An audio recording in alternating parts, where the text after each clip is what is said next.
In the Bible, we have women who are unsung heroes. We don't know much about them. Much is not talked about them in the Bible, but they play a critical role in propagating the agenda that, or something that was happening at their time. Give an example of Mary, the mother of God. Were it not for Mary, we would not have had salvation in Jesus. Elizabeth, the mother of Jonah, people like Ruth, Miriam, Hannah, they were critical in helping the real heroes, like Miriam under Moses. They all played a critical role. I am passionate about women in leadership, and today we are going to talk about one of the unsung heroes that fell or that passed on, Phoebe Asiyo. She was buried last week, and she is my unsung hero who opened doors for many, many women to get into leadership positions and show that indeed women are capable of leading and even changing their society. She is my unsung hero for today, and we are going to discuss more about her.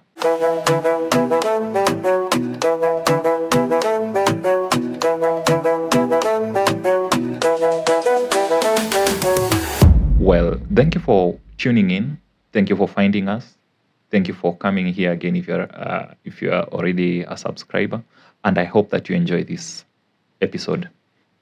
Today is on Monday, the 11th of August 2025. Any events or occurrences that we talk about are in context to this date. Let's dig in, let's dive in and move to wherever the story leads us to. Well, recently, there was a burial of Phoebe Asiyo, who is one of the greatest leaders that Kenya has ever had. Much is not talked about her because she led Kenyans, or she was into active leadership back into the 1970s, got to parliament in 1980s, and she started way, way back while she was a 22-year-old in the 1950s and 60s. She is credited to having been one of the ladies who advocated for maendeleo ya wanawake. We all know how critical maendeleo ya wanawake is. For those of us who come from the village, we know that through table banking, women have been able to buy themselves utensils, buy themselves 1, 2, 3 things. And it's boosted the financial literacy of women. Actually, nowadays, we say that women are more organized financially than their male counterparts because of hizi mambo za chama. So she is actually credited for table banking. She led maendeleo ya wanawake at the age of 22 in 1954, which was actually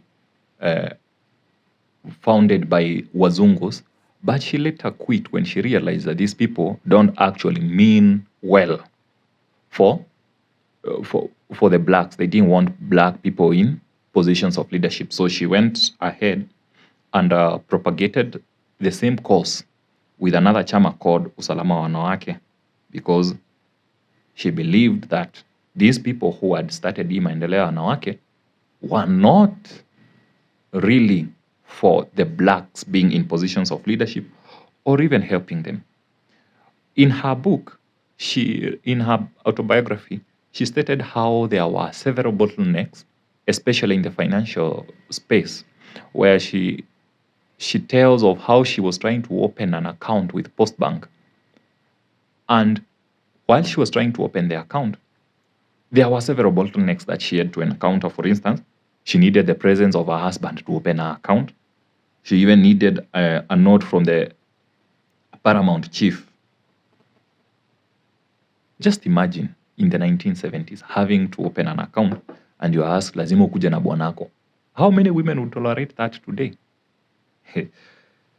Well, she was active even in the transformation of Kenya. He said that she was trusted by both Tom Mboya and Julius Nyerere. And once when Julius Nyerere was in Kenya, while he was discussing politics in the famous house of Tom Mboya in Nairobi, she was handed the briefcase that Julius Nyerere had, and she was entrusted with it. That tells you what kind of a woman she was. Well, she has also been credited a lot when it comes to empowering children, uh, creating children's homes, Mama Ngina Children's Home in Mombasa, Mama Ngina, Kisumu, and quite a number of them. She really helped in ensuring that kids were safe, kids were protected, and that everything to do with kids was everything to do with kids was taken care of. Remember, these were not the times when we had a constitution that had a requirement that at least 2/3 should be of a certain gender, or the 2/3 gender rule in leadership position and public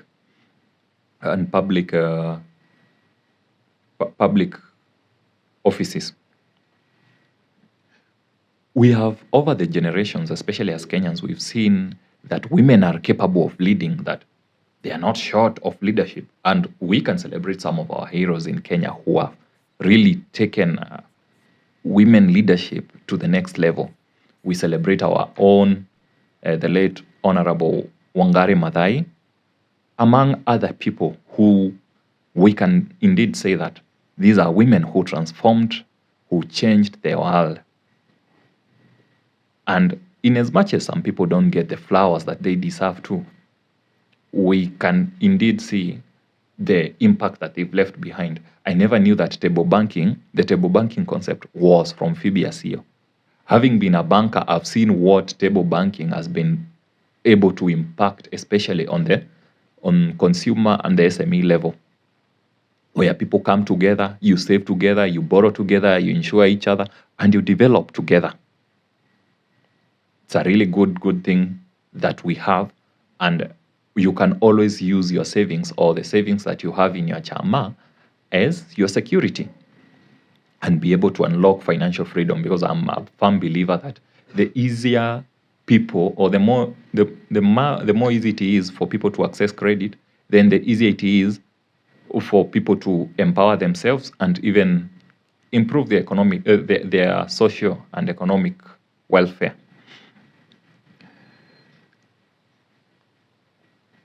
The 1970s, the 1980s, the 1990s were not like these years we have now, where we have a requirement of electing someone like a women representative, or where a woman can actually compete with their male counterparts and even win. We have so many ladies who are representing their country, their constituencies. Others are even senators, to name but just a few. However, with all this progress that we've made when it comes to women in leadership, how did we fall from grace to grace? How did we get the likes of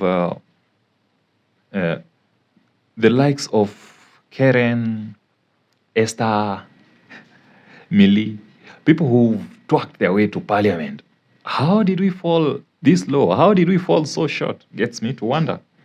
Well, that gender rule is yet to hit its goal if we are to continue electing twerkers and OG enthusiasts to parliament. We can celebrate Phoebe as Kenya's hero, and we really hope that we really pray that she rests in peace. She actually died in North Carolina, but she was buried in Kenya, and she was recognized. Mcheza kwao hutuzwa. She was recognized, and some of the awards that I get during my research that I came to realize that she bagged.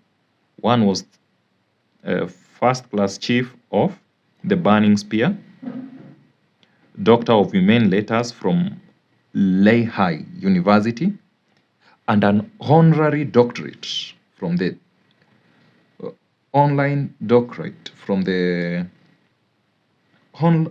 honorary doctorate degree from the University of New York.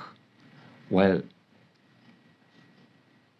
a prophet is not recognized in his own village. How come that Phoebe Asiyo was not honored by any of our university, nor award from Kenya? Really?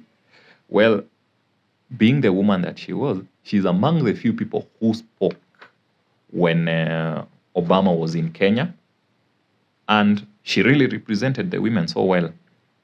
During her burial, quite a number of things happened. So let's move to talk about her burial that happened recently.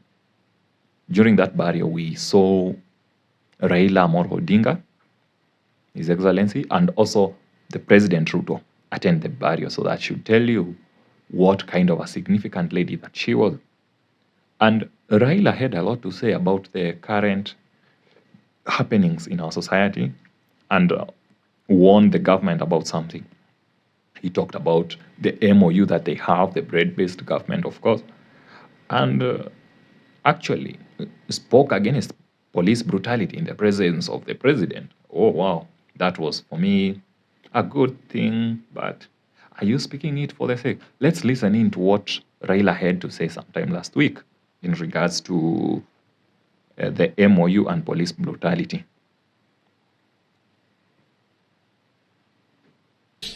What we did it in the best interest of our country, and Kenya must move forward. But we have continued to say that we need to improve our governance structure. Issues of human rights must be respected. We must ensure that people live well. We must ensure that our people have food, that our people have shelter, that our people have work, that our people, when they are sick, they can be treated, that our children will go to school.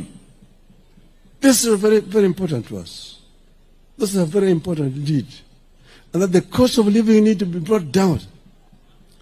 And that it must be rule of law. That the security forces are there to protect the people. The police are servants of the people, not masters. The police need to be civil to the population. If you have committed an offense, arrest me.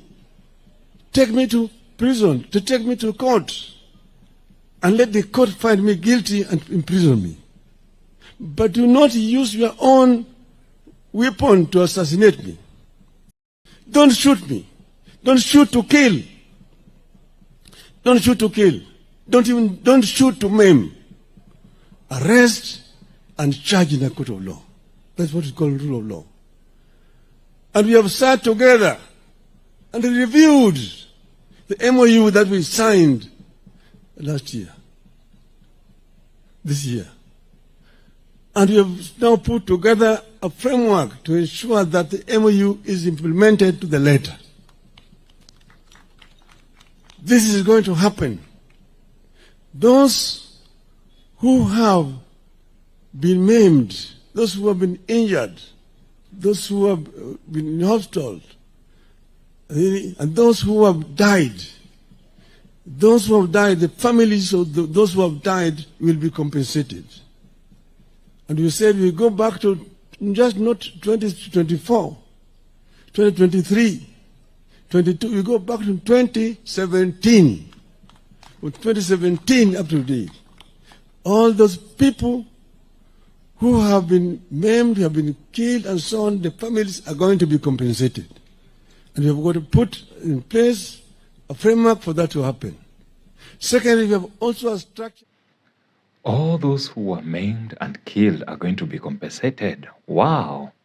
Raila is really advocating for human rights, doesn't he?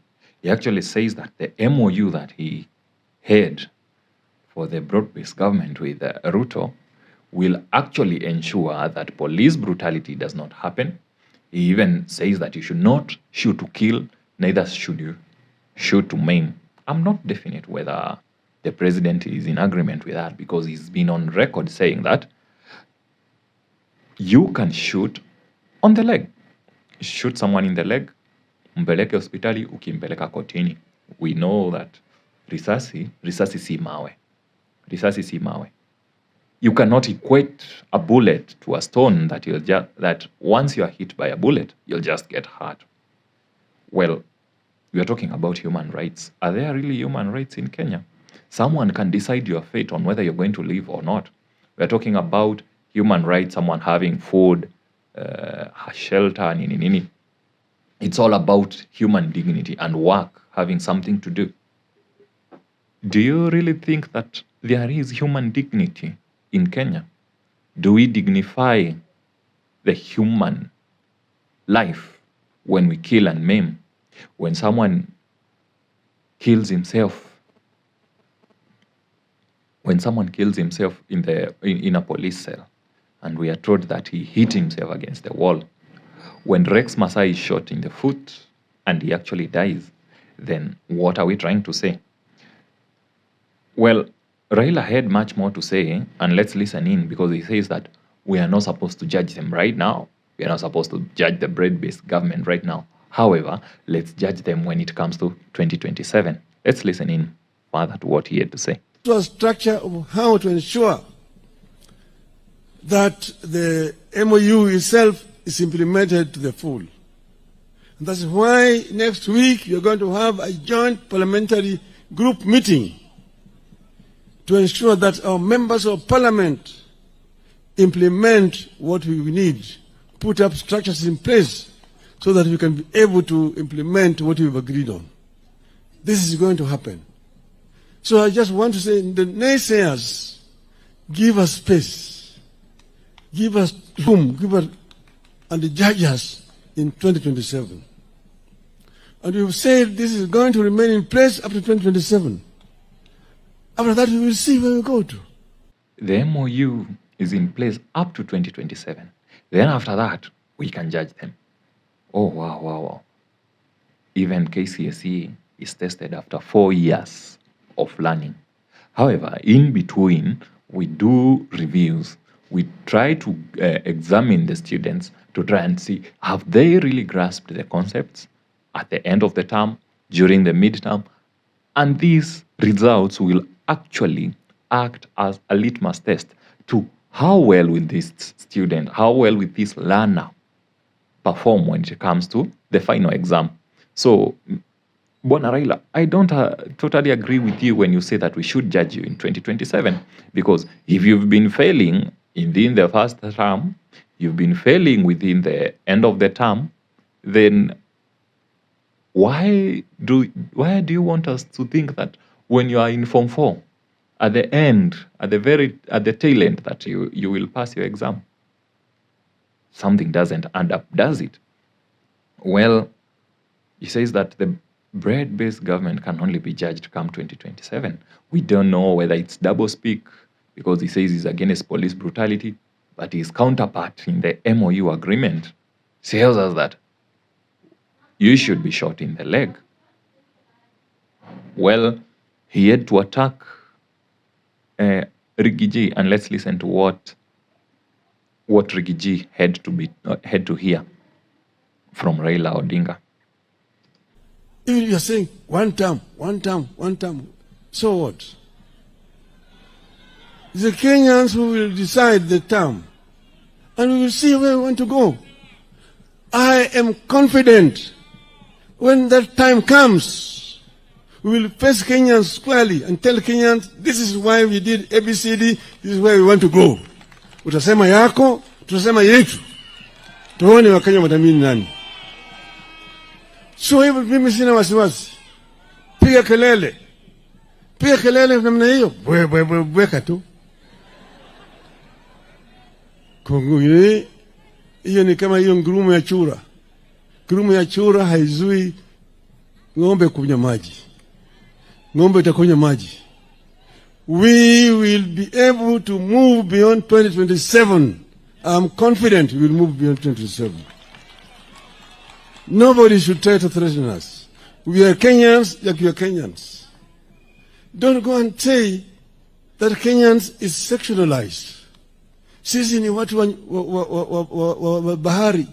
Sisi ni watu wa ziwa, kanda ya ziwa Victoria. Sisi ni watu wa bonde la ufa. Sisi ni watu wa milima. Sisi ni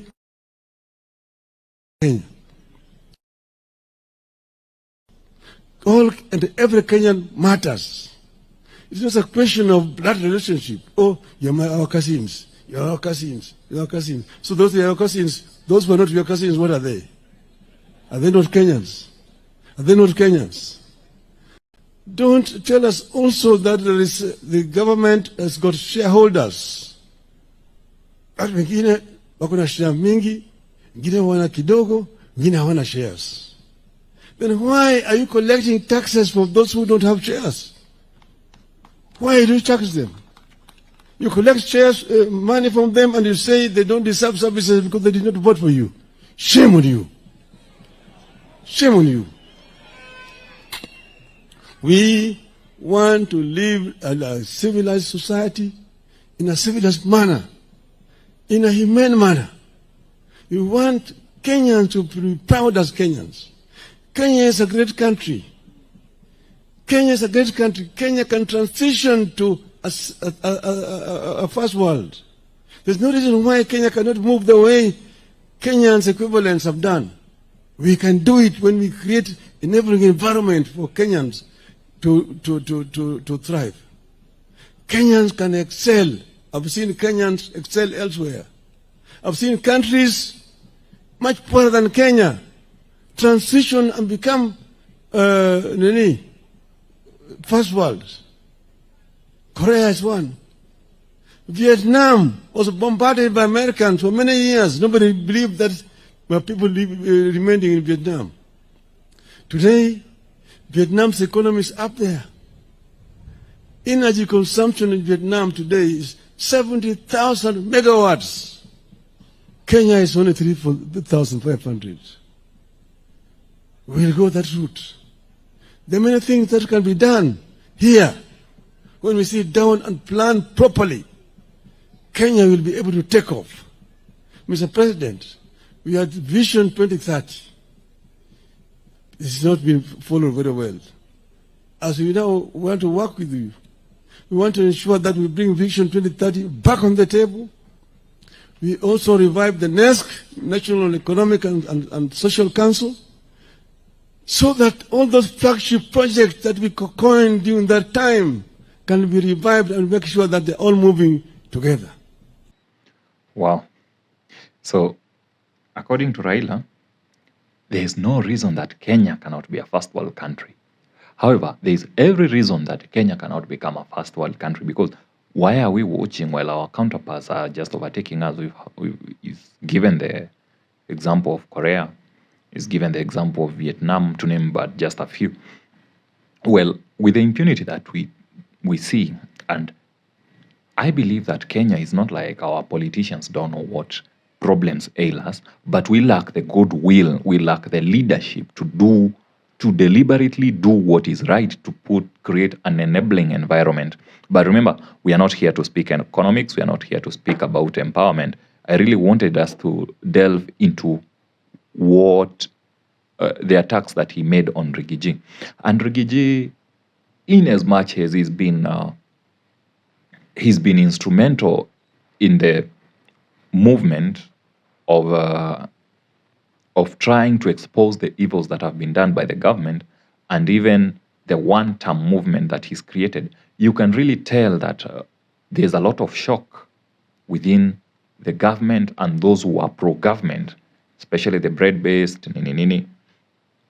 But now, the problem that we all have with Rigathi Gachagua is his tribal narrative. He can't overcome that. It's so hard to overcome that. Reminds me of how when you are arrested and you are told that anything that you say from right now can and will be used against you. You have the right to remain silent, blah, blah, blah, blah, blah. Well, when it comes to Rigiji, anything he said on matters tribalism, from the narrative of shares, he cannot overcome that.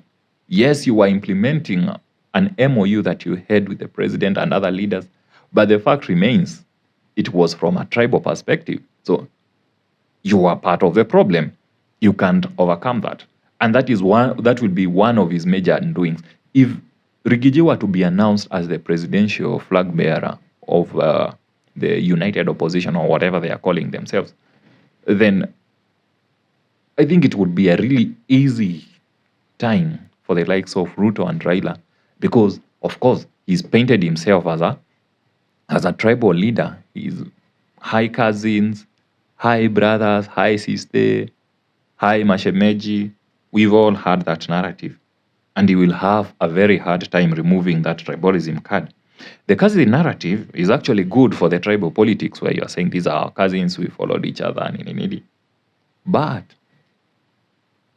at what point will you come and say that this narrative is not good? Because if you are my brother, of course, I'll always give you a preferential treatment over my sister, over my cousin. If you are my cousin, I'll always give you preferential treatment over my shemeji, and so on and so forth.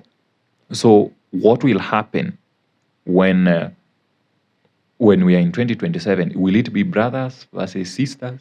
I mean, brothers versus cousins, cousins versus mashemeji? They are no first-class citizens. We are all taxpayers, and actually Raila had a valid argument by saying that we are all taxpayers. You can't say that you have shares in government and some people are paying, and we are all paying taxes. Some animals cannot be more equal than others, and that's the narrative that Rigiji has been trying to propagate, that you are my sister and you are my cousin. So does it mean that now because you are my sister that you have more privileges than the cousin, and maybe the cousin has more privileges than the meshemeji? We need a leader who can provide a national outlook, and I think that's one of the cocoons that has really hindered Rigiji from getting to the next level of politics and even having a national outlook. You see, Raila Odinga has his political backyard in the Luo Nyanza, but beyond that, he's able to convince other people from Mukambani, from Western, from Coast, almost every region. Actually, even in the Murima, there are people who believe that Raila is a nationalistic leader because he's been able to overcome that cocoon. We might say that, or we might argue that Ruto is tribal or not, but he's been able to actually present himself as a national leader, which is something that Rigiji might never come to do, because I don't think he understands politics beyond the tribal cocoons. And of course, when you have a tribe and with the Murima behind you, you want to lock a certain area and ensure that this is your political backyard. But beyond that, how are you trying to infuse, how are you trying to put your influence on other regions? Because the Murima alone will not win you or will not take you to power. You need other people. You need to convince other people. How will you be able to overcome the shares narrative? How will you be able to overcome the cousin, brother, shemeji narrative when it is used against you? Rigiji, of course, he is our friend, because anyone, the friend of your enemy, the enemy of your enemy, automatically becomes your friend. But on that, this matters tribalism, I really actually think that he is worse than these other kind of leaders. And actually, today I was watching one of his speeches that he made recently in California, saying that calling a Wekesa, someone by the name Wekesa, oh, you are my cousin, you are not my brother. Yes, it might sound fun, but we are all brothers and sisters, even if it's in Christ or Kenyans. We are united by one purpose. We are united in one thing. That's one thing I believe.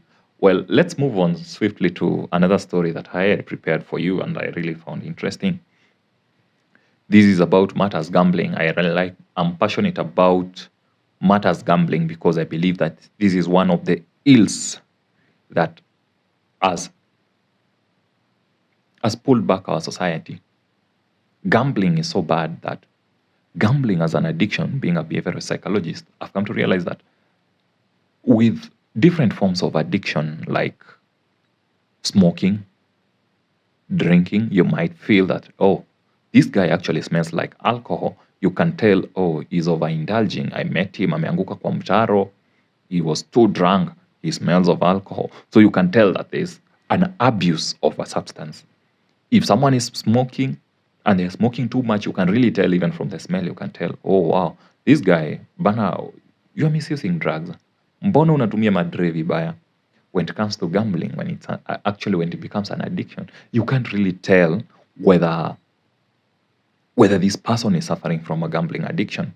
You might tell from their finances, they are always begging money, always late on their payments, late on paying their bills and stuff like that. But you cannot really tell from the look. They seem okay, but they're not okay. One student, back when I was in campus, I think that's around 2015 or 2016, I really tried to research about this story because we were in KU. So a student had around 80,000, and it was during the a time like this when we are having football against countries, the European League, UEFA something. So it was a game of France versus Italy, if I'm not wrong. So it was a really complicated game. It's the semi-final, and the odds looked like, being a difficult game, the odds were 2.8, and the other team was given, I think, 2.7 win. So ukiekelea kichwa France, maybe I guess it was 2.8. The odds were 2.8, and if umewekelea Italy, give it around 2.7 or 2.6. So this guy was from Western Kenya. Actually, I remember it hit the headlines. I've really tried to research about this thing online to try and get the nitty-gritty details. I didn't. But however, I remember the story. So this guy, this student, had 80,000 shillings meant for his school fees. However, he thought, this game is a difficult one. France versus Italy. Any of them can win. Any of them can win. So I'll place a bet. I'll place 2 bets. One, I'll stake on France to win. And then I'll also put my money on Italy to win. I'll just put the 80,000, 40,000 on France and another 40,000 on Italy. Because either way, whichever team wins, you'll make money, because if you do the math, where it's 40,000 or 40,000 times 2.7, let's say 2.7, what do you get? 108,000. How about if it's 2.9 odds and you've won, Italy win, and they were given the odds of 2.9? So how much would he make? A whooping 116,000. So either way, whichever team wins, he would have his money back for school fees and a little profit on it. Oh, lo and behold, game ilitoka draw. The guy committed suicide. Listen to this. According to the Star, I think the article was dated back in April or May. According to the Star, Kenya spends 776 billion on gambling per annum, 2.1 million per day. And actually, the average gambler spends 1,800 shillings per month on gambling. Most of them lose, So, because it's a very big problem, it's a cancer in our society, the president ascended in the Gambling Control Act. And what are we looking at this Gambling Control Act? What does it look to achieve? It looks to get 15% tax for bookies. It establishes a gambling regulatory authority. It includes measures like self-exclusion, where if you feel that you're losing a lot, you can actually exclude yourself from betting for some while. Unasema, muindi amenikula sana, I don't want to gamble for like a week. And actually, the Gambling Regulatory Authority will be mandated with trying to observe the socio-economic patterns and come up with further recommendations for controlling gambling. Well, this might seem like a progress with regulating the evil of gambling and betting that is actually ailing our society. But for me, I'm not in support of this, because I feel we were treating the dandruff and not the cancer. You can imagine you're suffering from cancer stage 3 or stage 4. But then you go to the hospital and then the doctor looks at you and says, oh, you have cancer, I believe. Instead of curing the cancer first, how about we look into the dandruff? Because, the dandruff is serious. It's checking into your skin. Doesn't make you look so good. So let's not deal with the cancer first. Let's handle the dandruff. This analogy was given by Kurugenzi Abel Mutu. I can't remember which story exactly, but it's something that I really liked. However, during the debate of this bill, some 2 weeks ago, there were two vocal parliamentarians, actually senators, Crystal Asige and Okia Umtata. They were against the bill. But why were they against the bill? What is it that they were saying they don't like about this bill? And what are the things that they said are against betting? I would like us to analyze this speech, listen to what Crystal Asige had to say, and then we'll also hear what Senator Okia Umtata had to say. Let's listen in. These issues, the vices themselves, then we will never be able to control gambling. That is my fear, Speaker. And recently, in the last few months in this House, as I said, we keep legislating things that are the symptoms and not the actual core root of an issue. Recently, Speaker, we were trying to legislate around fundraising in churches and the like. And there are members in this House who actually said and opposed that bill because they said, how can you tax or try to regulate fundraising without looking at the reason why Kenyans feel like fundraising is their only hope to get through their problems? When somebody fundraises for a sick relative, we must not regulate the fundraising. We must ask, why does this person feel like the health system has failed them? When somebody is trying to fundraise, for example, for education or taking someone to university, you must not regulate that, but you must ask, why is this person feeling that the education system has failed them, and that's why they have to look into their family and friends and community to raise funds for education? Same principle for me, Speaker, lies here. Why are we trying to regulate gambling and try to put heavy restrictions or legislation on top of this issue, rather than actually dealing with the root cause of why people are privy or prey or run prey to gambling, which is the things that I've mentioned before? I think those are the issues that we need to really sit and think about, not just as legislators, but as thinkers, Mr. Speaker, because that's why we are here. We are apparently the most brilliant minds in the country, and that's why we have been put here to represent our people.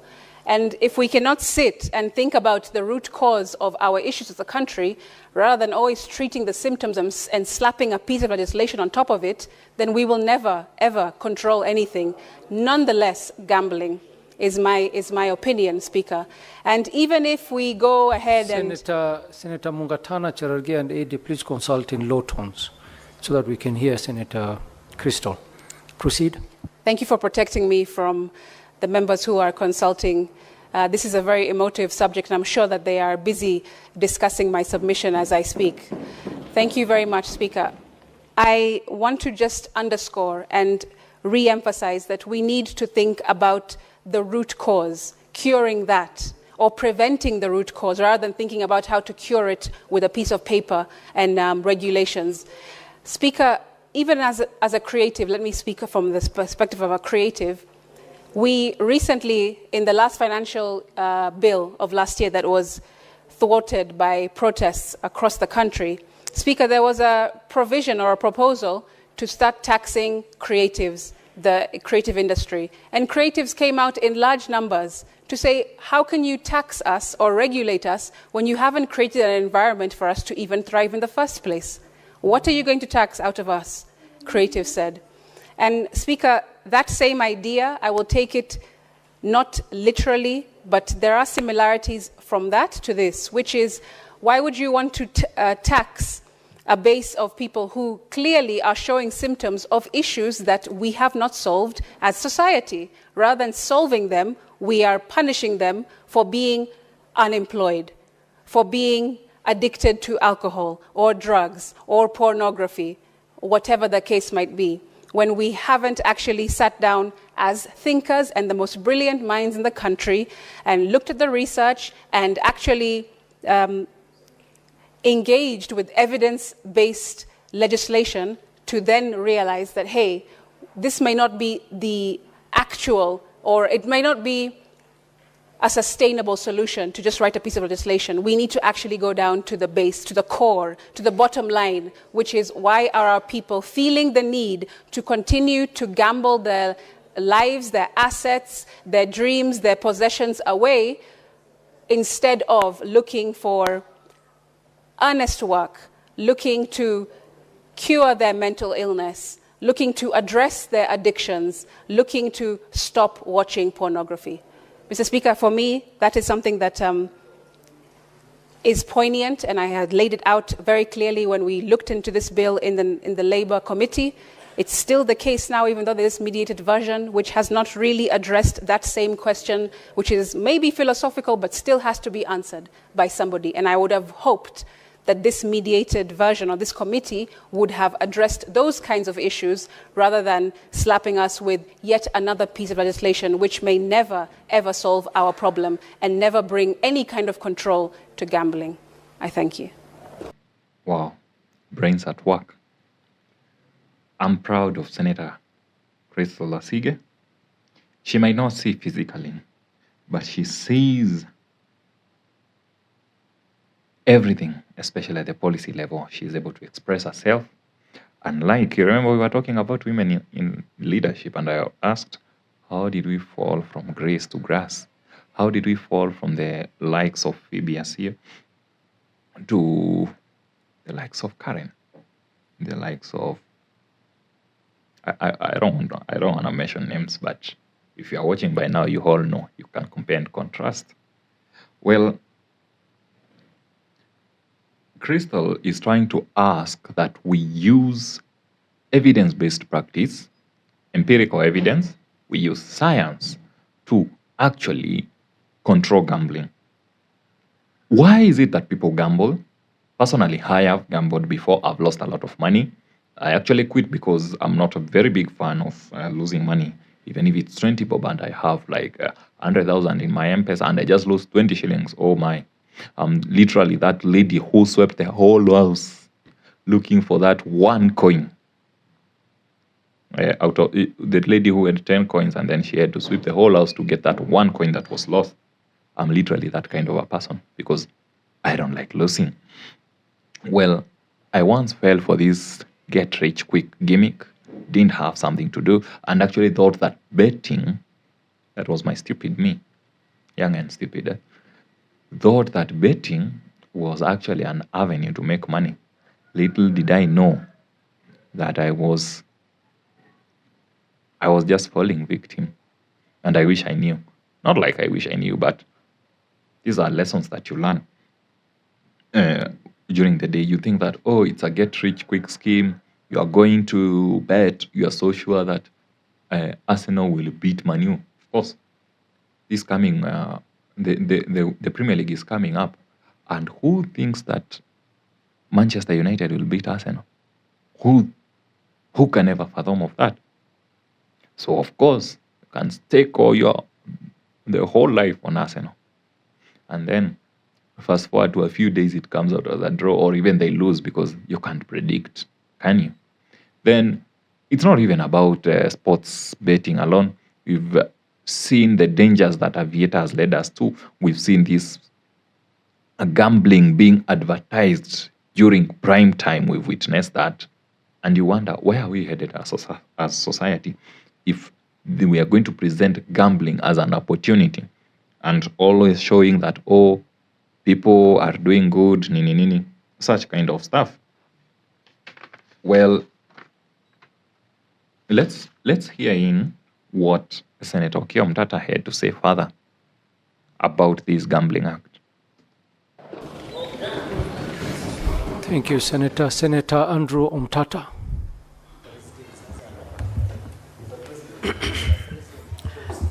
I'll be very brief and presidential. He says he'll be brief and presidential. I actually hope that a Maraga or an Omtata might be our next president, because this is the kind of sane leadership that we are looking forward to having at the helm of the country's most crucial, important position of leadership. Let's listen in further I like the joke that he put it. Sounding presidential, right? Let's see how it goes.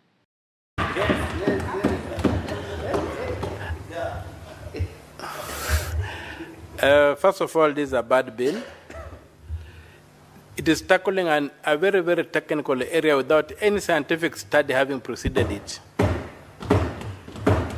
And that is where the problem is.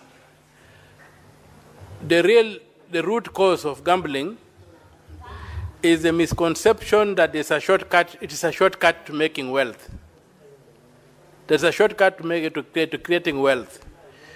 And in a country like Kenya now, where there is to make a shilling has become very difficult, you can see the way that this thing has mushroomed across.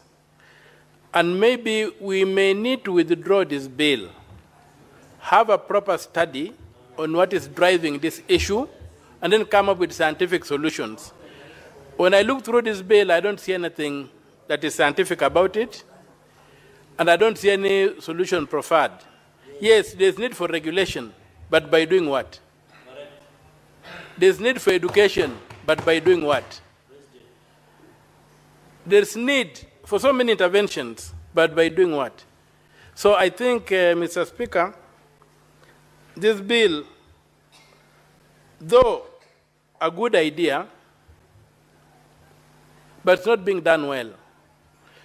And as a student of St. Thomas Aquinas, yes, my position is that if something is worth doing, it's worth doing well. This bill is badly done, though we need an intervention in the problems facing us with gambling, but this bill is not the solution.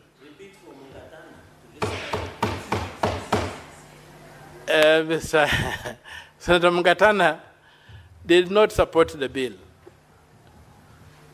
He recognized that there was a bill, but I didn't say he did not support it. He recognized that there was a bill.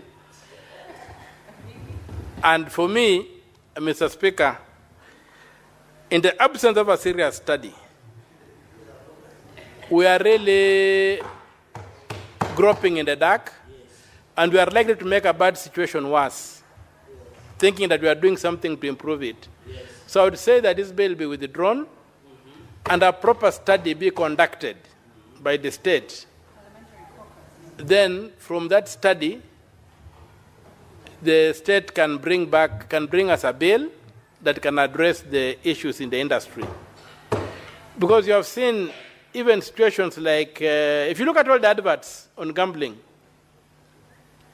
when you look at all the adverts on gambling, they promise quick wealth. Yes. They don't promise anything else. It's not refreshing your mind, it's not a pastime, but you're going to get rich at the end of the day. As they say, leo hustler, kesho sonko, kind of transformations. So I would pray that this bill be withdrawn, or if it's not withdrawn, we vote it out, and then give that, leave the door open for a better, well-resourced, well-researched, and well-reasoned bill to come before us, one that can then exercise our minds. Really, right now, we are just not well informed to make a decision. And with those few remarks, Mr. Speaker, sir, I personally reject the bill. Okay. It's unfortunate that I'm speaking about this issue when the bill had already been accepted, actually due to hard work and we also have to look for money. I don't make money from YouTube, so I had myself engaged quite over the past 2 weeks, which is which is actually the reason as to why I was not able to create some videos. But at the end of the day, we can try to draw from what Senator is saying. And Omtata argues that we need empirical evidence, we need scientific study to actually understand what is the actual root cause of gambling. One, we've said that money, and actually people believing the fallacy that there is a way that you can get rich quick. I don't know whether you've seen the recent video of SportPesa's newest millionaire in town. What's his name? Is actually called Bonnie Kariuki. So Bonnie Kariuki is the newest millionaire in town. And what do they say? That he woke up in a new Bugatti. And actually, Karaoli called him to congratulate him. We shall be analyzing that calls because there are quite a number of things that I saw that we really need to open our third eye, read in between the lines, see what are the truths, half-truths, and outright lies. We'll try to analyze. But remember the get-rich-quick scheme, that all of a sudden you can just wake up from a hustler to you own the money, and you can try to see the hype. And actually, most Kenyans have not fallen for this because you could see that they are saying it's a marketing gimmick. And actually, SportPesa have been accused to using it as a marketing gimmick. And actually, it was so convenient for the jackpot to be won right now, just before the Premier League starts and all the other European football leagues, just to convince people that, oh, you will make money out of this. Well, I have a big problem when these issues are discussed in parliaments, because I remember that Captain Ronald Karaori is a parliamentarian, right? He's the MP for Kasarani. Do you think that any regulation that comes or touches his business direct, he's going to be for it? Let's go to the Senate, where we have this guy by the name Senator Aaron Cheruiyot. A few months ago, there was a serious allegation that Cyprian Nyakundi made that Aaron Cheruiyot has been collecting tax on behalf of KRA from the betting companies. And actually, they charge around 20% for tax collection. You know how you can have an agency and you collect maybe 2% as the commission or something? And actually, this is the interesting part. Even before he started doing this collection on behalf of the KRA were collecting directly.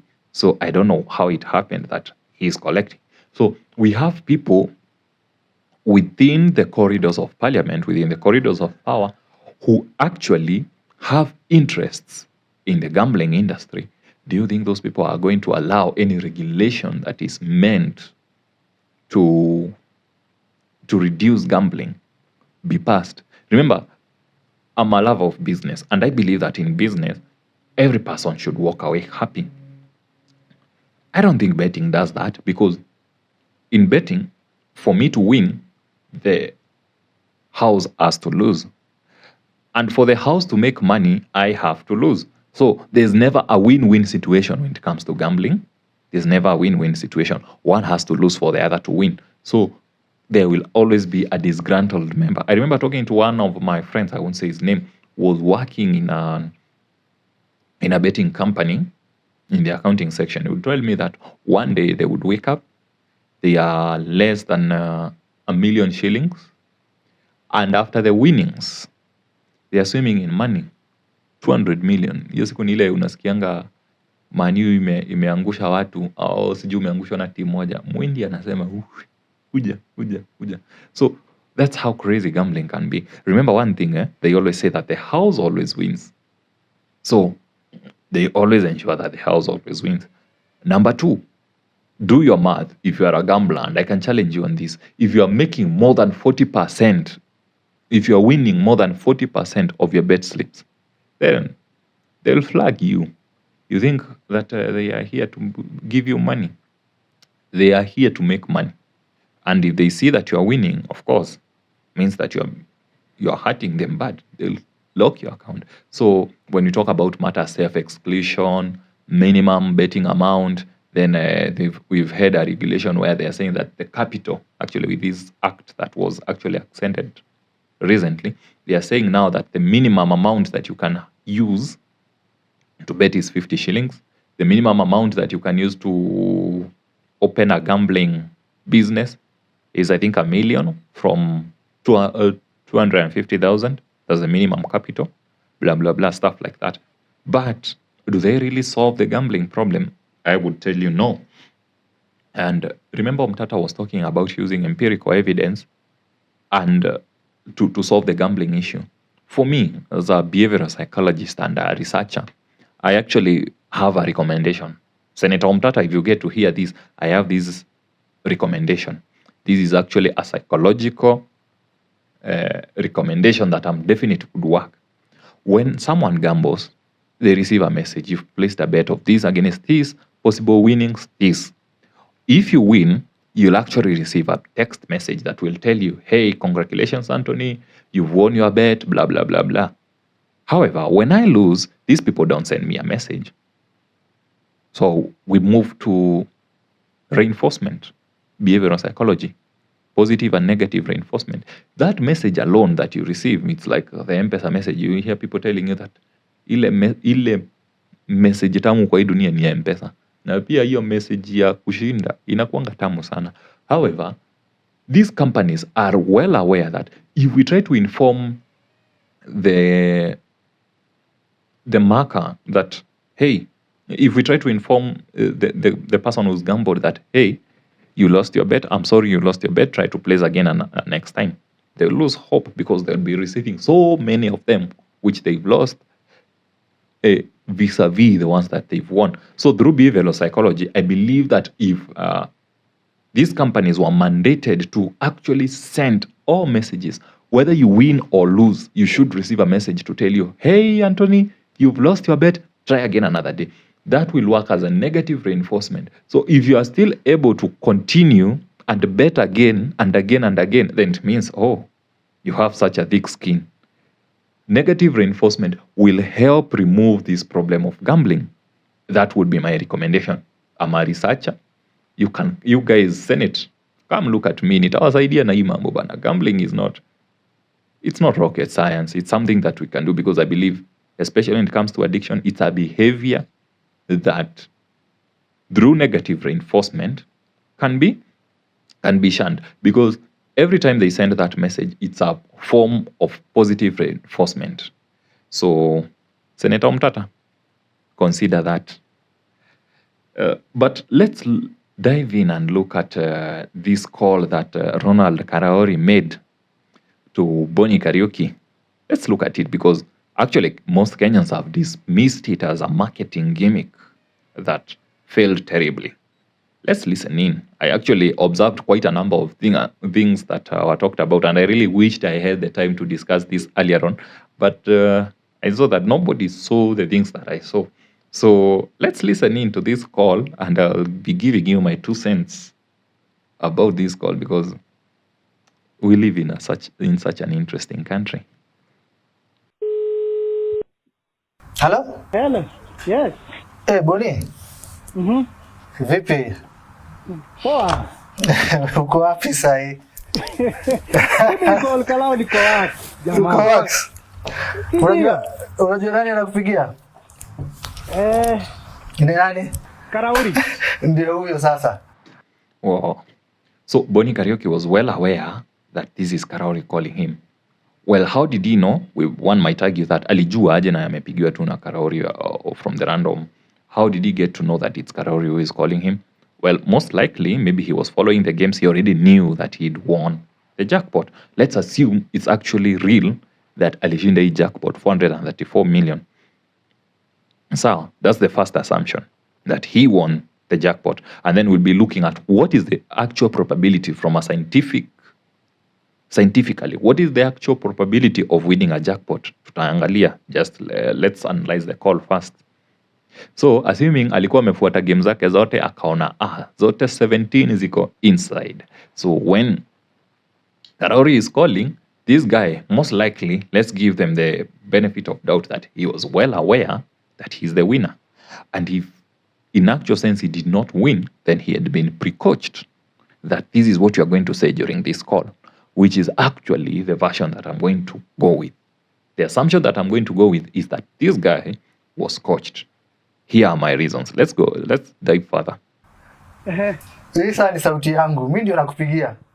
What? Sasa nzuri sana mheshimiwa, acha kwa ile inapatikana. Hata captain inatosha. Sasa unafanya job gani huko? Listen to that. Unafanya job gani huku? Okay? So he said he's in Olkalao, he is working. Anaulizwa unafanya job gani? Nafikiri hiyo biashara wewe ndio sasa utainunua. Unafanya job gani huku? nafikiri hii biashara ndio utanunua. Karori, did you go ahead of the script? Well, anafanya kazi. How did you know anafanya kwa biashara? Na kwani haizi kuwa mwalimu? Haizi kuwa mkulima? Hiyo biashara, who said that just because unafanya kazi kwa biashara? Na kama anafanya kwa NGO ama anafanya kwa serikali? What actually made you presume that he is actually working for someone who is in business?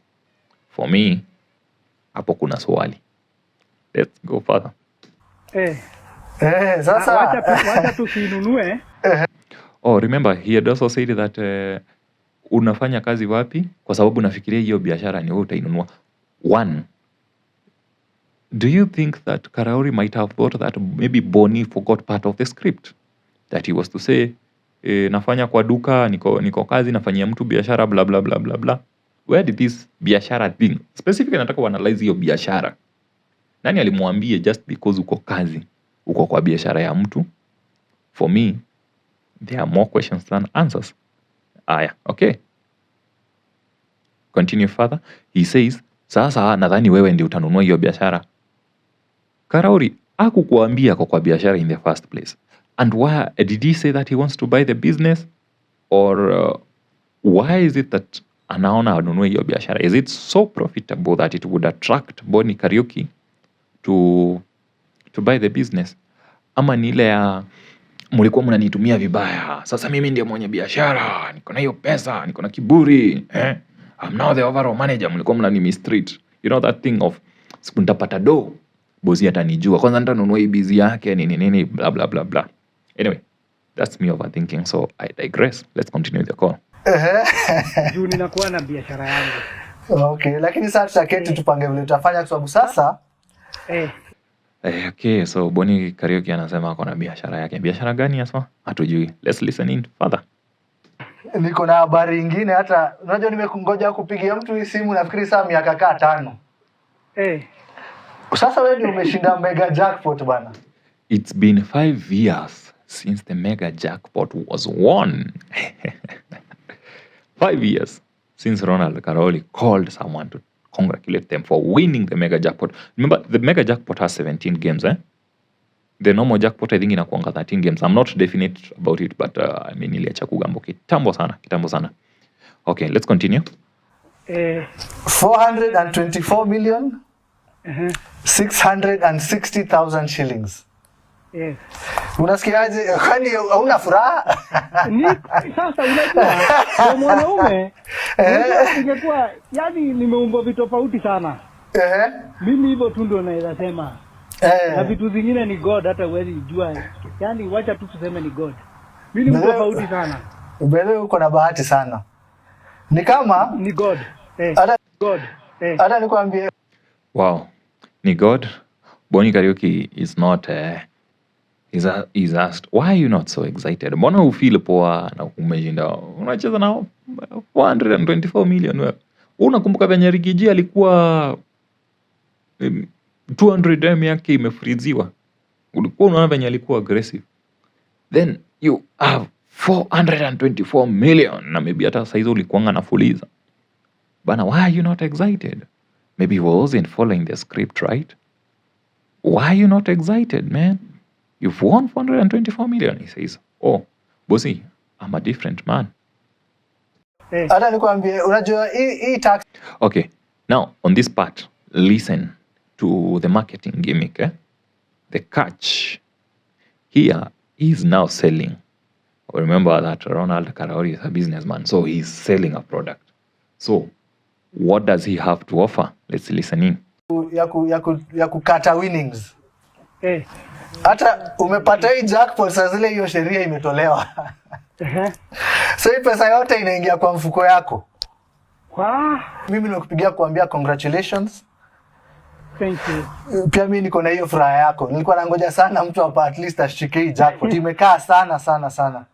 Enyewe imekaa. Na kwa hivyo congratulations sana from mimi na SportPesa team yetu si wote. Wajua saa maisha yako imebadilika kabisa. Ni ukweli. So ukijipanga vizuri hii pesa itakaa kabisa hata kwa watoto wako. Si ndio? Kabisa. Sawa, congratulations kabisa. Thank you so much. Wow. To the newest millionaire in town, 424,660,618 shillings. Boni Karaoke, wapi makofi yake? The newest millionaire in town. The newest millionaire in town. Wow. Now, when you analyze that call, is it really believable? Does it really make sense? Actually, listen to this part. He says that it's been 5 years since he last called someone to tell them that you've won the jackpot. And he actually goes further to say that he's been looking forward to making that call. Remember, for Boni Karaoke to make 424 million, it means that SportPesa have to lose 424 million. Well, how much do you think they've made from that mega jackpot? Let's calculate. Let's do, remember, Senator Crystal Asige, Crystal Asige and Okiya Mtata were requesting for an empirical scientific research to this. Let's look at what is the actual probability of winning the mega jackpot. How many options are there? So with the jackpot, I believe there are usually 3 probabilities for each game: a win, a draw, or a loss. And there are 17 games. How many combinations are there, and which is the winning combination? From mathematics, let's look at probability. I hope by now, if you're following this episode, by now you must be a really smart cookie. So you've heard of the probability. And I actually try to employ binomial expansion. So for you to, how many possible combinations do we have for you to win? Remember, per game, we have 3 possible outcomes: the win, the draw, and the loss. We have a total number of 17 games. So for us to see what are the total number of what are the possible combinations within this game. Remember, only one combination that can win you 17 out of 17. So we do 3 raised to power 17. 3 raised to power 17 is 129 million 140 129 million 140,163. My producer, I really hope you put this content. I'll snip it for you. So there are, in the mega jackpot, there are 129,140,163 possible outcome combinations. But however, we only have one that can win. We only have one combination that can win. So what are the chances that you get that one combination? That would mean that the chance of you making that bet slip that will win you the mega jackpot lottery is 1 in 129 million, which is actually extremely low, rough, and actually it's like winning the lottery. Well, some may argue that they start paying from 12 games. So, okay, let's look. If you get a payout, if you won maybe the minimum that you're supposed to actually predict for you to get just a something, they throw you, they throw like a bone to you. So if you are to win at least 12 combinations, how much are you, what is like the probability? Well, the probability of having 12 combinations, at least 12 combinations out of the 17 games, will give you, it's like 1/652, 0.153% that you will make 12 correct predictions. So how many people have lost money over the 5? They've said that it's been 5 years since someone won the mega jackpot. So how much money do you think SportPesa have made? If let's assume that 1,000 people, not even 1,000, I would go to a number like 5,000 people. Assuming 5,000 people bet on every weekend. 5,000 people, times, I don't know how much you're supposed to take for the mega jackpot. So I'll go with 100 shillings. So if 100 people, 5,000 people placed a bet on the mega jackpot, and the stake is by default 100 shillings, then we have 500,000 shillings. Okay? So let's assume that there's a mega jackpot over every weekend. So we are looking at 500,000 times 4 weeks, which will amount to 2 million.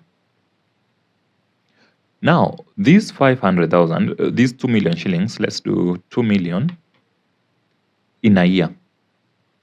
2 million shillings in a year. And remember, this one we are working on the minimum.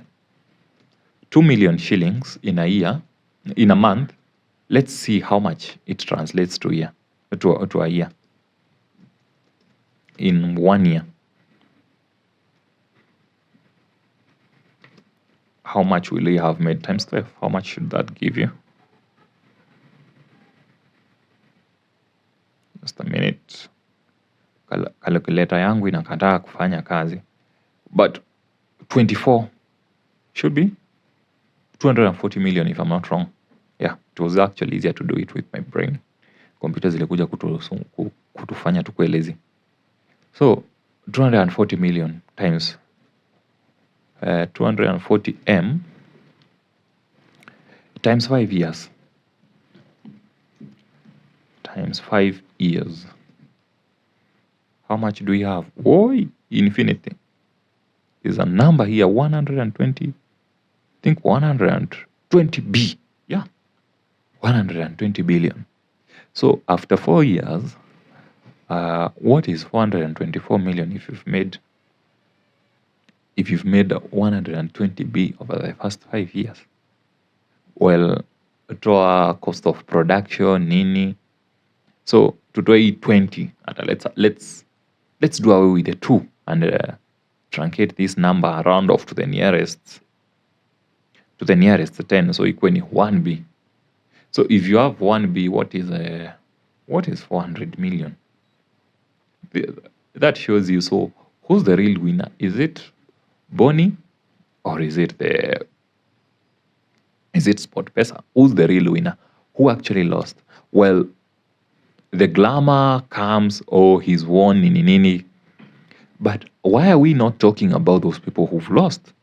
Why are we not talking about the so many families that have been destroyed because of gambling? Why are we not talking about those people who've sold their land and lost their money to gambling? And mark you, we are just talking about the mega jackpot. We are not talking about any other jackpot. We've not talked about the ordinary games, sports betting. We've not talked about Aviator. So I really hope that you're seeing the math behind this, and you can try just to imagine the figures. Was this a marketing gimmick, or did he win? Did he wake up in a new Bugatti? Is it something that you are to look up to? And if you are to look up to, what is the probability that he would win that? Remember, he was really, really lucky. Bonnie Karaoke was so lucky that he actually placed a bet. And out of the 129,000 options, possible combinations, he was able to get that one. 1 in 129 million. That was the probability, and he guessed it correct. You who are gambling, you who is betting, what do you think are your chances that you might get that winning combination? Your chances are, for every ticket that you make, remember that your chances are 1 over 129 million. So that should tell you who is the real casualty here. But we don't like talking about casualties when it comes to betting, do we? It's not something that most people want to talk about, because when you talk about that, you're touching people's money. Unaguza murima. So for me, when I look at this, I actually don't want to believe that this jackpot was won. We know all these marketing gimmicks. We've seen scenarios where people win but actually are actually not paid, and something like that. So what will solve the problem of gambling in Kenya? I gave the behavioral psychology thought that you should actually receive a message. If you lose the bet, mega jackpot, and you are sorry, you lost the mega jackpot, please try again. Ujaribu tena next weekend, you receive another message, you lost the mega jackpot. Arsenal versus Man U this coming weekend, and God forbid, Arsenal loses and I had staked all my money on Arsenal. Then give me that text message, tell me, I'm sorry, Anthony, you thought that Arsenal would win? No, it came out as a draw, or out of nowhere, Man U was able to win. So, we are sorry, give it a try next time. I'm definite, mtu atakufa moyo. What are some of the recommendations that you would personally make against gambling? Gambling is something that is affecting our society. We can all look back and say that we know someone who's been affected by gambling, and those people will come saying that, oh, idea, it is a money-making venture, it makes money. Do you remember the numbers that we were looking at? When we started the episode, I quoted the 776 billion being the amount of money that Kenyans spent on gambling per annum. Just imagine that money ingekuwa ina move in something different, somewhere different in the economy. What would happen? Gambling might be a necessary evil. It might be one of those industries that you say it's a necessary evil, blah, blah, blah, blah.